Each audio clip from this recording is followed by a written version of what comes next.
하나님 말씀 창세기 24장 52절에서 67절 말씀입니다. 아브라함의 종이 그들의 말을 듣고 땅에 엎드려 여호와께 절하고 은근 폐물과 의복을 꺼내어 리브가에게 주고 그 오라비와 어미에게도 보물을 주니라. 이에 그들 곧 종과 종자들이 먹고 마시고 유숙하고 아침에 일어나서 그가 가로되 나를 보내어 내 주인에게로 돌아가게 하소서. 리브가의 오라비와 그 어미가 가로되 소녀로 며칠을 적어도 열흘을 우리와 함께 있게 하라. 그 후에 그가 갈 것이니라. 그 사람이 그들에게 이르되 나를 만류치 마소서. 여호와께서 내게 형통한 이 길을 주셨으니 나를 보내어 내 주인에게로 돌아가게 하소서. 그들이 가로되 우리가 소녀를 불러 그에게 물으리라 하고 리브가를 불러 그에게 이르되 네가 이 사람과 함께 가려느냐? 그가 대답하되 가겠나이다. 그들이 그 누이 리브가와 그의 유모와 아브라함의 종과 종자들을 보내며 리브가에게 축복하여 가로되 우리 누이여 너는 천만인의 어미가 될지어다. 내 시로 내 원수의 성문을 얻게 할지어다. 리브가가 일어나 비자와 함께 약대를 타고 그 사람을 따라가니 종이 리브가를 데리고 가니라. 때에 이삭이 브엘 라헤로이에서 왔으니 그가 남방에 거하였음이라. 이삭이 저물 때에 들에 나가 묵상하다가 눈을 들어 보매 약대들이 오더라. 리브가가 눈을 들어 이삭을 바라보고 약대에게 내려 종에게 말하되 들에서 배회하다가 우리에게로 마주오는 자가 누구뇨? 종이 가로되 이는 내 주인이니이다. 리브가가 면박을 취하여 스스로 가리우더라. 종이 그 행한 일을 다 이삭에게 고하매 이삭이 리브가를 인도하여 모친 사라의 장막으로 드리고 그를 취하여 아내를 삼고 사랑하였으니 이삭이 모친 상사 후에 위로를 얻었더라. 아멘.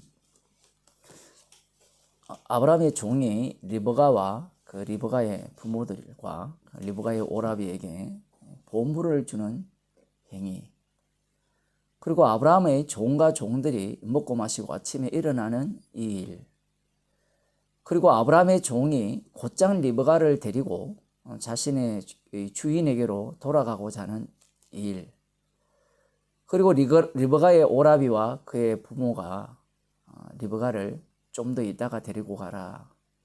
다만 열흘이라도 우리와 함께 있다가 데리고 가라. 이 당시에 이제 시집 가면 다시 볼 일이 거의 없는 그런 어떤 시절의 모양입니다. 그렇게 요청하는 것. 그리고 가겠다고 하는 그 종을 이렇게 붙잡지 못하는 것. 가족들이 리브가와 그의 유모와 아브라함의 종과 종자들을 보내주죠. 그리고 라반이 자신의 누이에게 축복을 합니다. 이삭이 들에 나가서, 우리 성경에 보면 묵상한다 이렇게 나와 있는데, 묵상한다 하니까 하나님을 생각한다 이렇게 생각할 수 있는데 그냥 생각하더라. 그렇게 생각하는 것. 그리고 리브가가 이삭이 자기의 남편 됨을 알고 스스로 면박을 취하는 것. 그리고 이삭이 리브가를 취하여서 아내를 삼고 사라의 장막으로 들여서 사랑하고, 그로 인하여서 이삭이 모친이 죽은 이후에 슬펐던 모양입니다. 위로를 받았다. 특별한 내용이 없습니다. 제가 특별한 내용이 없다라는 말은, 사람들은 신앙생활을 이야기할 때 뭔가 특별한 것이 있다라고 생각을 해요. 여기에서 보면 그 라반이 자신의 여동생에게, 시집가는 여동생에게 축복을 하죠. 그 내용을 보면 우리 누이여 너는 천만인의 어미가 될지어다. 내 시로 내 원수의 성문을 얻게 할지어다. 이렇게 축복을 합니다.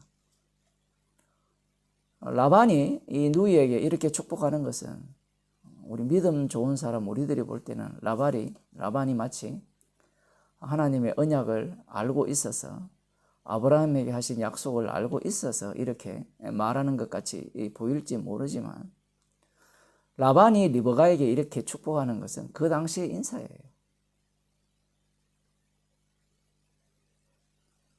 당연하죠. 우리도 새해가 되면 새해 복 많이 받으세요라고 하잖아요. 사람들을 만나면 큰 복을 받으라 그러고, 딸이 시집 갈 때 저주를 퍼부어요? 악담을 퍼붓습니까? 이 당시에는 대적의 성문을 얻는 게 중요하죠. 족장시대니까. 족장시대니까 전쟁이 얼마나 빈발했을까요? 그 동네 깡패들 싸움이잖아요. 족장시대는. 힘센 사람들이 땅을 차지하는 거고 빼앗는 거고.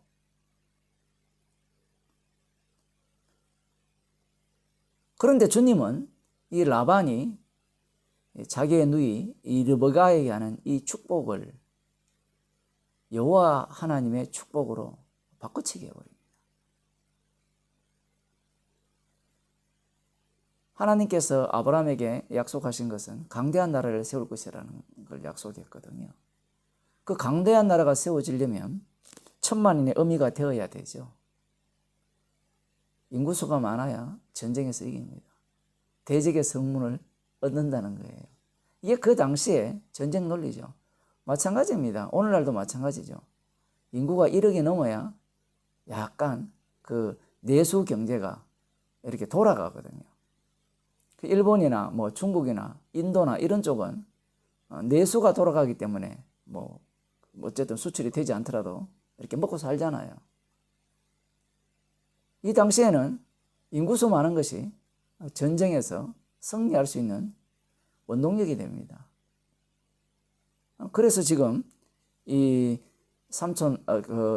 오빠 라반이 누이 리브가에게 이러한 축복을 하는데 여호와 하나님께서 하신 그 축복과 거의 다르지 않다라는 느낌을 받게 되죠.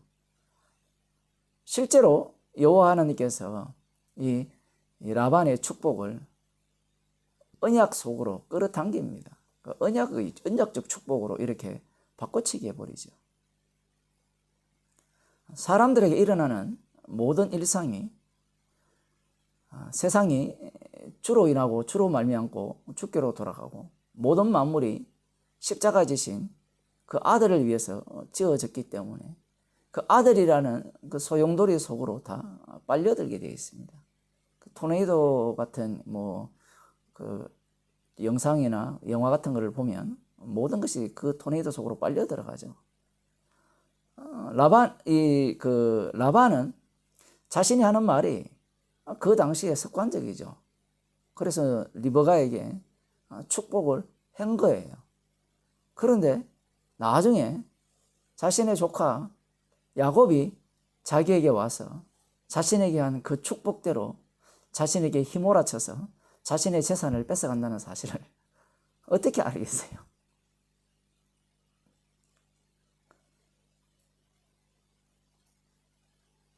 이 라반의 이 축복은 최종적으로 십자가에서 완성이 되는 겁니다.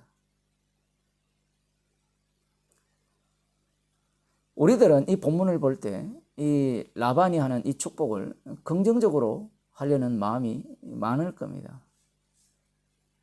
그러나 주님께서 일하시는 방식이 우리가 예상하고 기대하고 바라는 식으로 일을 하지 않는다라는 사실이에요.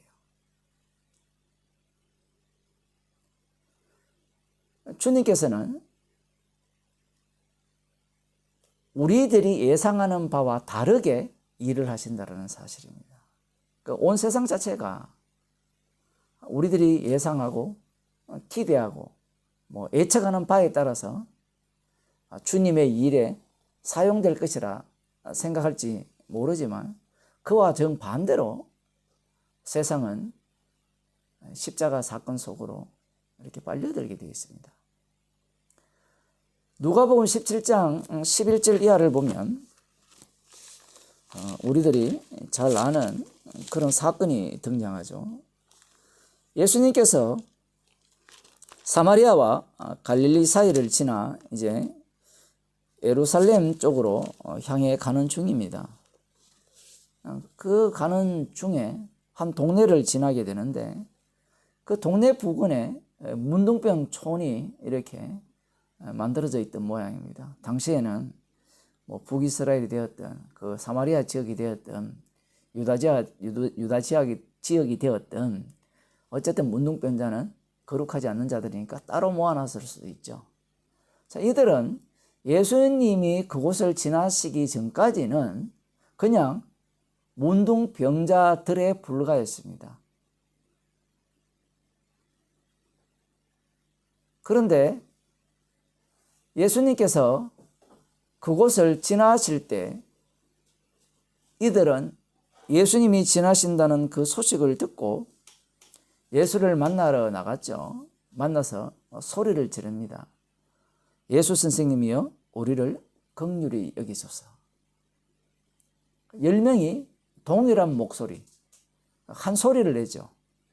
한 목소리로 똑같은 소리를 낸 겁니다. 예수 선생님이여 우리를 긍휼히 여기소서. 그런데 이 10명의 문둥병자 중 10명 모두가 제사장에게 가다가 고침을 받았습니다.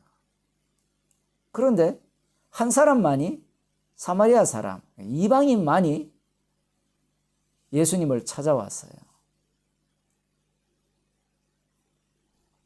그리고 예수님께 사례를 한 겁니다.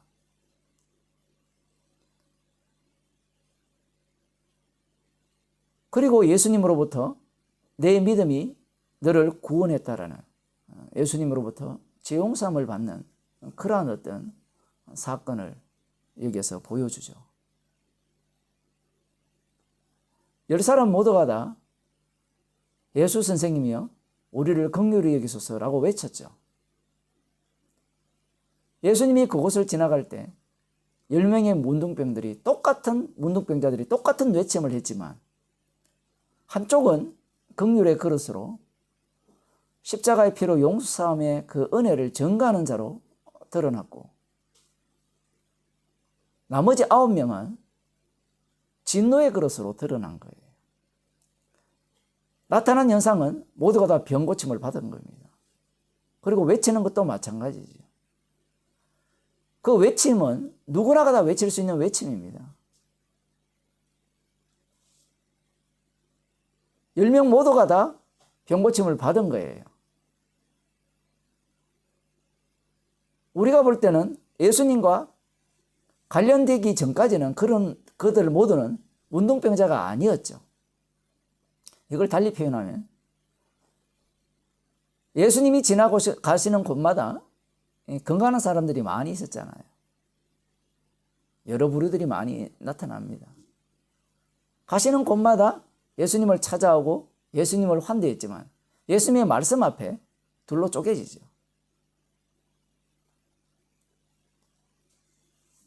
예수님의 주되심을 증거하기 위해서 그들은 이 세상에서 자기의 역할을 하는 겁니다. 우리가 볼 때는 저러한 사람들이 복음과 전혀 관련 없을 것 같은데 그들 속으로 복음이 진입해 들어가면 성도가 그 속에 이렇게 들어가게 되면 그 모든 일들이 무엇과 관련되어 반응이 일어나느냐라고 할 때는 십자가 사건과 관련되어서 그 십자가 사건 속으로 모든 게 엮여가 버립니다.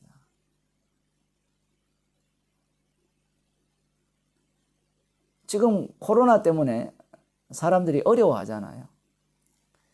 코로나가 벌어지는 그 상황 속에 성도가 있게 되면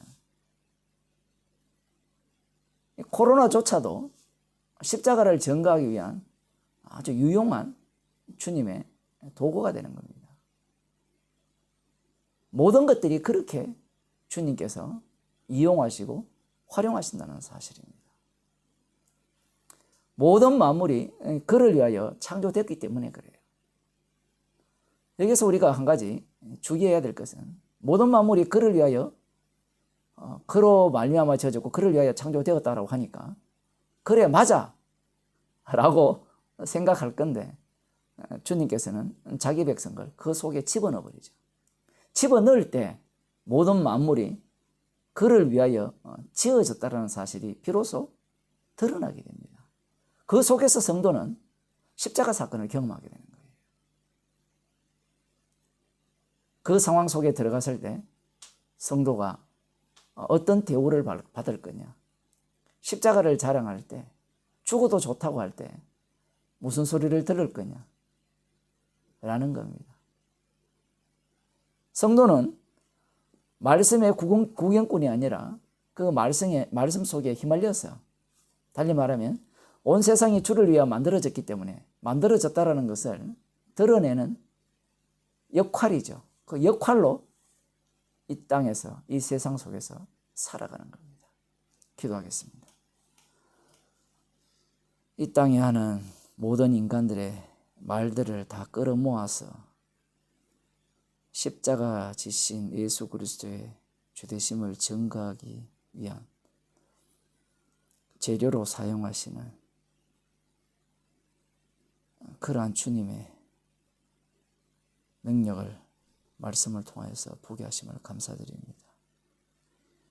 저희들에게 성령을 주셔서 이 세상 속에 살게 하심으로 말미암아 모든 만물이 십자가에 지신 예수님의 주되심을 증거하기 위한 만물들로 드러나게 하시고, 그 속에서 십자가의 고난 속으로 저희들을 몰아넣으시고 십자가에 용서하신 그 은혜를 증거하는 증인으로 저희들을 다루심을